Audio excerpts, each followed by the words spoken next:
Hello humanoids, welcome to Halfling Hobbies. I'm Halfling Hannah, and we're all looking to be a little more descriptive when we're talking about different scenes in our D&D campaigns. It's easy to fall into a rut of describing the same things over and over. I have a friend who likes to joke that when he first started D&D, he described the mud as a deep, muddy flavor that felt muddy. And I think we've all been there, and that perfectly sums up what we can get stuck in sometimes. See, I'm doing it now. Even just describing it, I'm stuck in a rut. So today, we are specifically going to be looking at magic and the 8 schools of magic and how we can describe them to add some flavor, realism, and depth to our campaigns. So, here we go.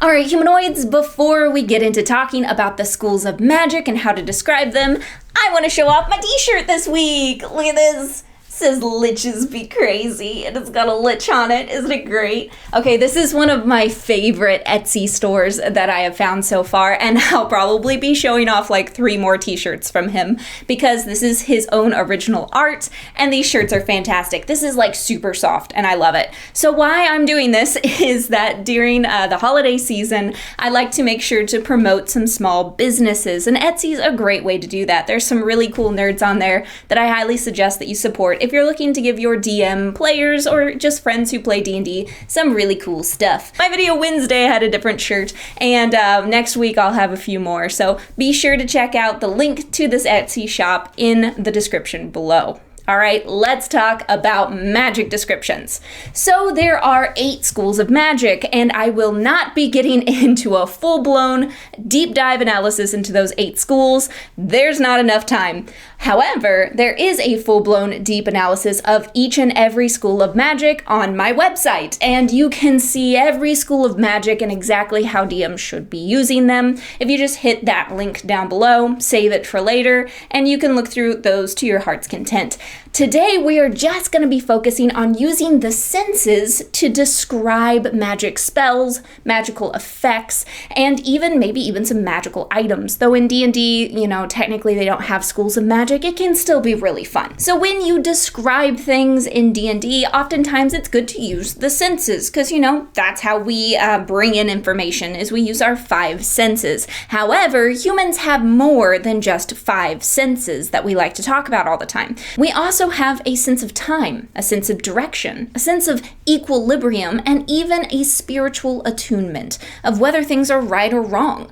These things can also be used to describe magic, and they are perfect for it. However, you want to make sure that you have some of those really tangible things as well. So what we're going to focus on in this video is exactly what these 8 schools of magic will smell and feel like. So we get something from both those areas, one from the 5 senses, one from those extra senses. And if you think this is a super weird concept, it might be. However, there's a reason why I do this. There's a reason why I attribute certain smells to each one of the classes of magic. And that's because it's something I can throw out to my magic users as a really subtle way to keep them immersed in the game. I don't simply tell them that this is evocation magic. I tell them that this area has a faint scent, and I tell them what the scent is, and they, because I use this in my game, automatically know what school of magic that is and have kind of a bearing for what's going on. It also gives them an edge in spotting illusion magic, as I think magic users should have. So these can be really cool elements for your game if you use them. And of course, these are just my suggestions. This is nowhere in any book because it's too weird to be in a book, quite honestly. So feel free to come up with your own sense and your own sense of feeling for each one of these schools. So let's go through each one. Number 1, Abjuration magic. Abjuration magic is all about protection, about locking things up or keeping things safe. So to me, this would have the smell of something comforting, something warm, like maybe a hot bowl of soup. But for me, of course, it's gonna be coffee. Abjuration magic has that sweet, bitter hint of coffee to it. That's just comforting and warm. And the feeling here, of course, is of being protected, feeling comfortable in a certain area, as if you are safe from all dangers. Conjuration magic. Conjuration magic is pulling something from one realm into your own, oftentimes from the elemental planes. So for me, conjuration magic is going to have a distinct smell from wherever you just pulled something from. If you're pulling a flaming sphere from the elemental plane of fire, then it's going to have a strong sense of sulfur, like a match that's just been lit. If you're pulling something from the icy planes, perhaps it feels so fresh and so clean almost that it almost hurts your sinuses to smell it.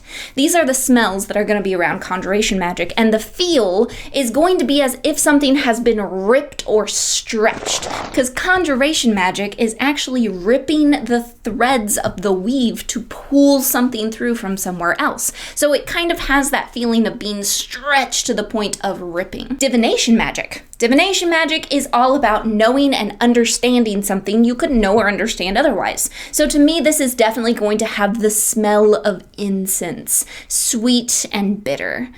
And it's going to feel like your mind is stretching, or as if you are reaching into something vast, far beyond yourself, and pulling just one tiny speck of it from this vast unknown. That's a cool feeling, isn't it? I love that one. That one's really cool. Enchantment. The School of Enchantment is all about charm and influence. So, of course, I feel like this has the smell of a sweet, rich perfume. And it has the feeling as if you are intoxicated. Because this has to do with kind of altering the way that people see you and perceive you, helping you a lot of times and giving you more charisma. A lot of that usually happens when someone's had just a little too much to drink. You got those ale goggles on, as we would say in D&D.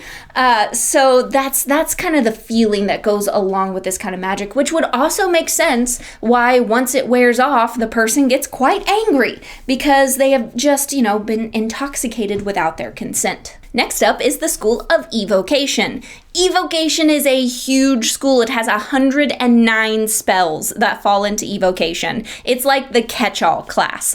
It also feels a lot like chemistry. A lot of the spells and things feel as if you are combining different parts of the weave and creating explosions or creating endothermic reactions. Smart word for you there, right? Where's my nerd glasses?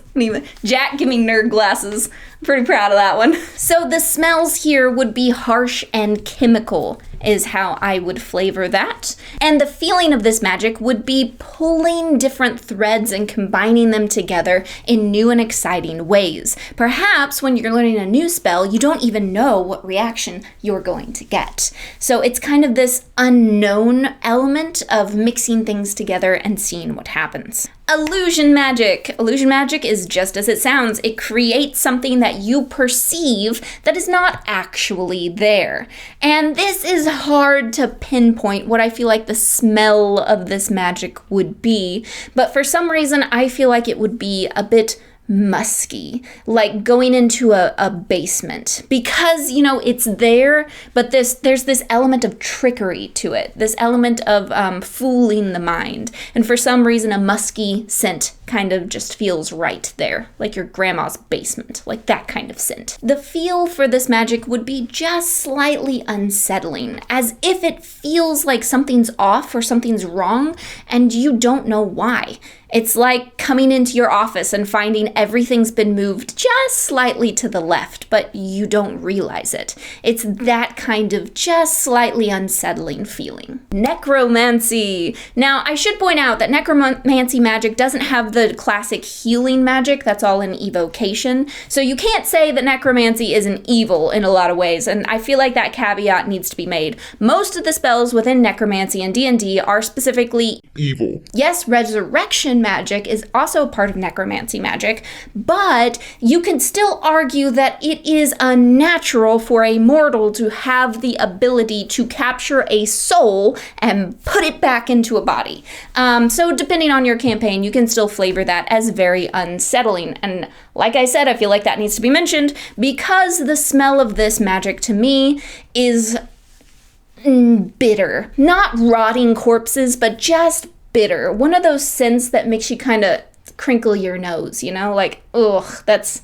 Milk's gone just a little bad, you know? Not a lot, just a little. Not great. And the feeling of this magic would be that something is wrong, that you shouldn't be here, that like everything inside of you just says that something's wrong. And the last school of magic is transmutation. This is literally changing things, taking something, making something else, or enhancing it in some way. This school of magic, I feel like, smells earthy. I don't know why, but it just feels right. It has kind of this earthy, musky, like mushroom scent, like decaying leaves kind of a scent, like a good decay, you know? Because it's just different. Like, I feel like decay is like a form of transmutation, right? You're turning into something else. So it has kind of that natural scent to it. And this would leave the user and that affected by it with kind of like this dizzy sense, this disorientation, because you are changed from one thing to another, and that's very disorienting. So if you use these smells and these feels every time that kind of magic is cast, it's going to create a kind of continuity throughout your campaign that makes magic feel much more alive and like it's something that's real and tangible, which makes it a better part of your campaign. If you disagree with anything I've said or you have your own suggestions, please leave them in the comments below. I think that this is super fun and I'd love to know how you describe magic. And if you would like your players to start describing their own spells and kind of magic, then make sure you watch the last video I did, which is asking guiding questions. That will help a lot. And until next time, my friends, may your game have advantage. Halfling Hannah here, signing out. Giant, largest, most dramatic of thank yous to my patrons. You guys are absolutely amazing, and I couldn't do this without you. You help me every single week with these videos, and I am forever in your debt. These are my allies. If you would like to join their ranks, then head on over to Patreon. Bye!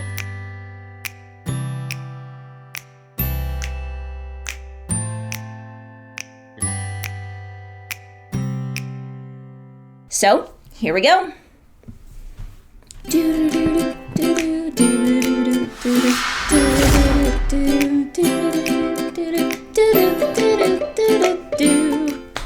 That's my theme song. I know it by heart at this point.